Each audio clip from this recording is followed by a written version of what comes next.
अस्सलाम वालेकुम मेरी यूट्यूब फैमिली, उम्मीद है आप लोग खैरियत से होंगे। तो आज इंशाल्लाह एक बड़ी अच्छी प्यारी सी ढाबा दाल चना फ्राई आपके सामने लेके हाजिर हुआ है। तो सबसे पहले हमने अपनी प्यारी प्यारी कढ़ाई रख दी। एक पाव चने की दाल जिसको मैंने 5 मिनट के करीब कुकर में गलाया है, ठीक है। और अब हम सबसे पहले तो 2 टेबल स्पून जो है ऑयल डालेंगे कढ़ाई में और फ्लेम ऑन कर देंगे। ठीक हो गया। तो यहाँ पे हमारा ऑयल गर्म हो गया है, तो इसमें हम सबसे पहले एक दरमियाने साइज का प्याज है, वो मैंने काटा, वो डालेंगे।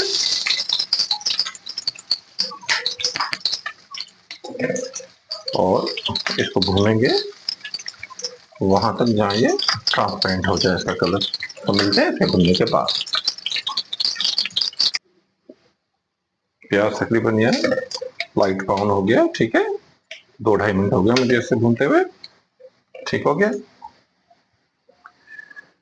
यहाँ पे वक्त हुआ है इसके अंदर 1 टीस्पून जीरा ऐड करने का, इससे बड़ा अच्छा इसका फ्लेवर आता है, ठीक है। और इसके फौरन बाद हम इसमें ऐड करेंगे 1 टेबल स्पून अदरक लहसुन का पेस्ट। और यहाँ पे हम इसको 2 से 2.5 मिनट फर्दर भूनेंगे ताकि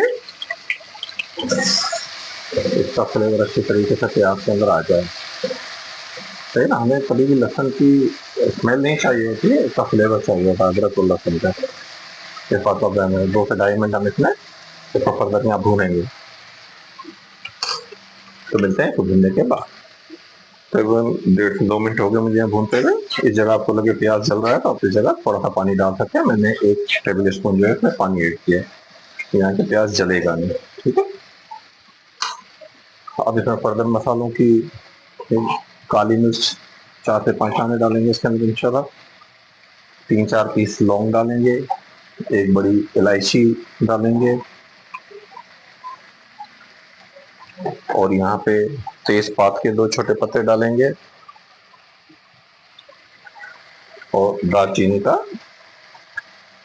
एक छोटा टुकड़ा इसके अंदर ऐड कर देंगे। ऐसी बड़ी प्यारी सी फ्लेवर आता है, बड़ा प्यारा सा खुशबू आती है मसालों की इसमें। देखिए जो हाईवे पे हमारे ट्रक ड्राइवर और जो दाल चना और दाल फ्राई खाते हैं ना, वो इस रेसिपी से बनती है। इसका टेस्ट बिल्कुल डिफरेंट और बहुत मजे का बनता है। यहाँ इनको मैं करीबन 1 मिनट भूनूंगा ताकि इनका फ्लेवर अच्छे तरीके से आ जाए। तो मिलते हैं 1 मिनट बाद। यहाँ पे 1 मिनट हो चुका है, मसाले इसी तरह से इसमें फ्राई हो गए। अब यहाँ दरमियाने साइज के टमाटर है जो मैंने इसमें ऐड किए हैं। और जब भी हम टमाटर डालते हैं तो नमक उसी टाइम डाल देंगे, इससे क्या होगा कि हमारा टमाटर जल्दी से गल जाते हैं। यहाँ पे हम इसमें 1/4 टीस्पून जो है नमक ऐड करेंगे और हल्के हाथ से इसको मिक्स कर देंगे। और यहाँ पे इसको अच्छी तरीके से भूनेंगे।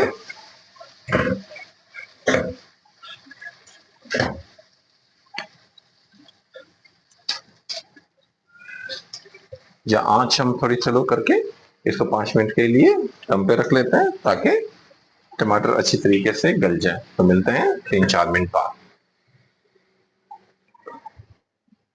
इसमें हमारे तकरीबन 4 मिनट हो गए मुझे। टमाटर जो है गल चुके हैं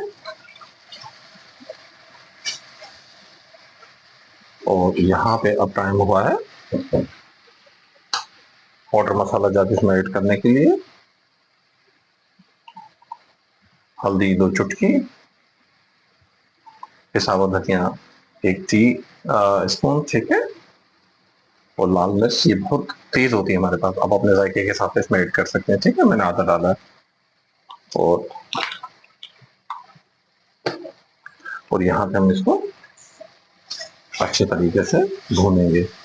मसालों को इतना ध्यान में रखिएगा, जितनी भुनाई अच्छी होगी आपका सालन उतना मजेदार और लजीज बनेगा। भुनाई में कभी कंप्रोमाइज मत कीजिएगा, ठीक है। यहाँ पे 3-4 मिनट हम इसको भूनेंगे। तो मिलते हैं 3-4 मिनट बाद। माशाल्लाह से 4 मिनट हो गया मुझे मसाला भूनते हुए, और यहाँ देखिए ऑयल मसाले से अलग हो गया है। अब हम इसकी फ्लेम थोड़ा सा लो करेंगे और यहाँ पे ऐड करेंगे 2 टेबल स्पून दही। अगर आपके पास नहीं है तो इसको स्किप भी कर सकते हैं, लेकिन इससे इसका फ्लेवर बहुत अच्छा आता है। और दही जब भी हम सालन में ऐड करते हैं मसाले के अंदर तो अपना आंच कम कर देते हैं ताकि दही हमारी फटे नहीं, कम टेम्परेचर। जब दही इसमें अच्छी तरीके से मिक्स हो जाए तो हम अपना फ्लेम इसका थोड़ा फिर बढ़ा देंगे और इसको फर्दर भूनेंगे जहां तक ये दही का कलर खत्म ना जाए, दही का कच्चापन कंप्लीट हो जाए, खत्म हो जाएगा, तो फिर हम अपनी रेसिपी को आगे तरफ बढ़ेंगे। तो मिलते हैं 1 मिनट बाद। माशाल्लाह से ये दही पक चुकी है। देखिए माशाल्लाह कितना खूबसूरत हमारा सा टेक्सचर आया मसाले का। अब हम इसमें ऐड करेंगे हरी मिर्ची, 3 बारीक मैंने काट के डाली है। आप अपने टेस्ट के हिसाब से कम बेश कर सकते हैं।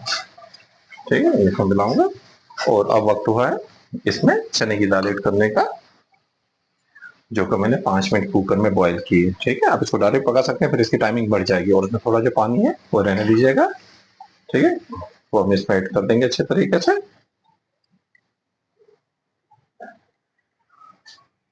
और यहाँ अपना फ्लेम बढ़ा देंगे दोबारा। और देखिए माशाल्लाह कितना अच्छा कलर आया है। और यहाँ पे अच्छी तरीके से मिक्स करने के बाद मीडियम फ्लेम में हम इसको 10 मिनट के लिए गलाएंगे। तो मिलते हैं 10 मिनट बाद। तकरीबन 5 मिनट हो गए ऐसे। तो यहाँ पे टाइम हुआ इसके अंदर भुना कुटा जीरा पौना टीस्पून। अच्छा, यहाँ इसकी खुशबू बहुत अच्छी आती है, आप चाहें तो पहले भी ऐड कर सकते हैं, लेकिन पहले ऐड करेंगे तो इसकी जो खुशबू और फ्लेवर है वो तकरीबन मतलब थोड़ा लो हो जाता है। तो मैं हमेशा इस पॉइंट पे इसको ऐड करता हूँ, जिससे बहुत जबरदस्त किस्म का इसका फ्लेवर आता है और इसकी खुशबू आती है। देखिए माशाल्लाह से कितनी कलरफुल हमारी दाल बन रही है। तो इसको फर्दर हम 5 मिनट और रखेंगे। 5 मिनट हो चुके हैं, तो मिलते हैं 5 मिनट बाद। बिस्मिल्लाहिर्रहमानिर्रहीम। माशाल्लाह से 10 से 12 मिनट हो चुके हैं। इसका पानी तकरीबन खुश्क हो गया है। बिल्कुल खुश्क नहीं करनी दाल हमने, थोड़ी सी नरम रखनी है।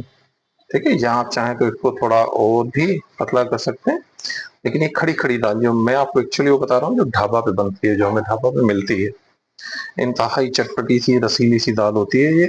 और इसका टेस्ट आप एक दफा खाएंगे और हमेशा याद रखेंगे इंशाल्लाह।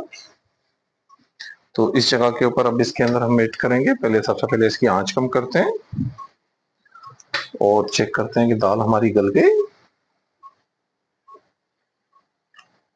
जी अल्हम्दुलिल्लाह दाल गल गई है।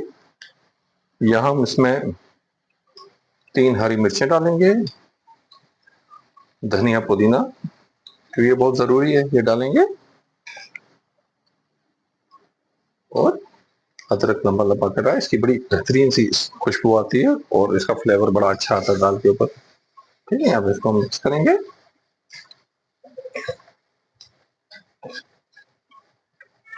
और इसी जगह के ऊपर हम इसमें ऐड करेंगे 1/4 चम्मच काली मिर्च और 1/4 चम्मच गरम मसाला।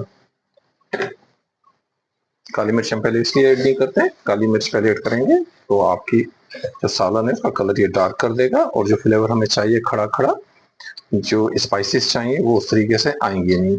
ठीक है, ये माशाल्लाह से हमारी दाल यहाँ पे कंप्लीट हो गई। अब यहाँ पे इसको दम वाली आंच पे हम करीबन 1 मिनट के लिए रखेंगे ताकि रोगन इसका ऊपर आ जाए। तो मिलते हैं 1 मिनट बाद। बिस्मिल्लाहिर्रहमानिर्रहीम। तो यहाँ 1 मिनट हो चुका है, फ्लेम मैंने ऑफ कर दिया है। माशाल्लाह से दाल की देखें कितनी खूबसूरत टेक्सचर आया है। यहाँ हम चेक करेंगे हमारी दाल गल चुकी है या नहीं। अगर नहीं गली हुई तो हम थोड़ा सा पानी देके इसको थोड़ा और बना देंगे। अच्छा, गरम चखते हुए आप जरूर ध्यान में रखिएगा, हमें प्रैक्टिस होती है, आप लोगों ने इसको एहतियात करना बिल्कुल चेक करने के लिए। माशाल्लाह बहुत ही मजेदार किस्म का टेस्ट डेवलप हुआ है। तो टाइम हुआ है डिश आउट करने का। तो किस कदर खूब, अच्छा ये दाल आप घर में बनाएं, इंशाल्लाह आप भूल जाएंगे ढाबे की दाल को, कि ढाबे पे भी दाल कोई मिलती है। इंशाल्लाह ये इतनी जबरदस्त दाल बनी है और ये दाल खड़ी खड़ी होती है। ठीक है, ढाबे पे जो हमें मिलती है, इसको आप चाहे पतला कर सकते हैं, लेकिन ढाबा स्टाइल अगर आपको चाहिए होगा तो दाल आपको उसमें खड़ी खड़ी रखनी पड़ेगी। माशाल्लाह से देखिए कितना खूबसूरत टेक्सचर आया है इसका। तो आपको हमारी ये काविश अच्छी लगी हो तो हमारे चैनल को सब्सक्राइब करें, शेयर करें, लाइक करें। मिलते हैं इंशाल्लाह अगली रेसिपी में। अल्लाह हाफिज।